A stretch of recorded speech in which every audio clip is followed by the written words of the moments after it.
Hi guys! Good evening! Tayong mga magulang, mag-ingat tayo sa mga sinasabi natin sa ating mga anak. Kasi, ang pangit pala ng impact ng nasabi ko kanina sa aking anak. Ayan, meron siyang gift.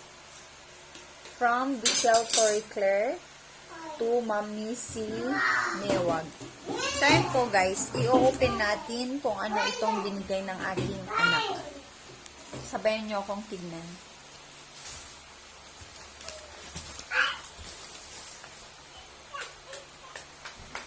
Nakikita?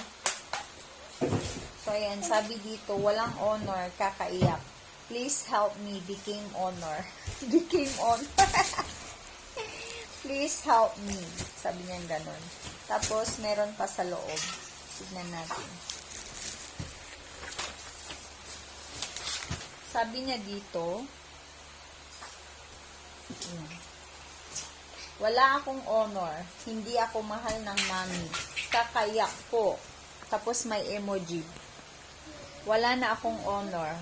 May emoji pa. Mami Missy. Yung anak mo, Dishel.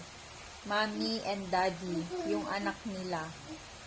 Tapos heart na broken. Okay, so guys, paalala lang po sa mga magulang na kagaya ko, mag-ingat po tayo sa mga sinasabi natin sa mga anak natin. Kasi yung sinabi ko pala kanina sa anak ko na, uy, wala kang honor. Sabi ko ganun, dinibdib niya. Kaya ayun, gumawa siya ng letter for me. So guys, ulitin ko, mag-ingat po tayo sa mga binibitawan nating mga salita kasi nakakasakit din pala sa kanilang damdamin. Bye!